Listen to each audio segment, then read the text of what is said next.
Assalamu alaikum everyone and welcome to today's Gala video update. And we've seen Bitcoin actually making some very bad movements down, and look at that huge three black rows that we already have.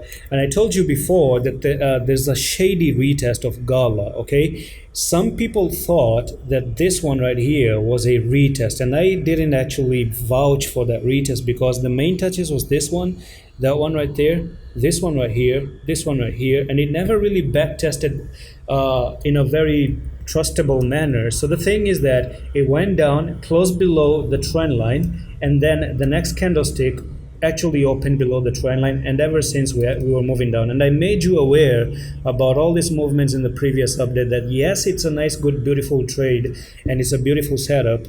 You always enter at the entry of back testing here, and if you're failing the back test, then that's pretty much it. Okay, so even if you were buying at this line and you put a stop loss somewhere, you could have actually lose like 4%. That's fine, but if you lose 4%, imagine that you're saving yourself 16-17% and even probably 40-50%.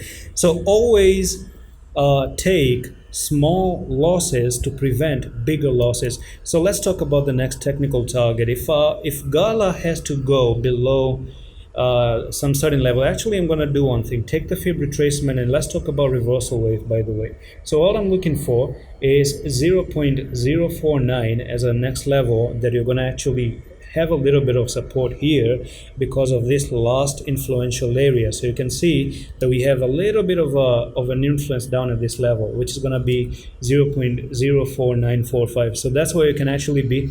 Now be careful if you start to take out 0.044, then that's going to be a very big drop to maybe perhaps 0.03 down here at the fib retracement. And that's pretty much it for this quick update on Gala. I'm going to see you the next one. Allah Hafiz.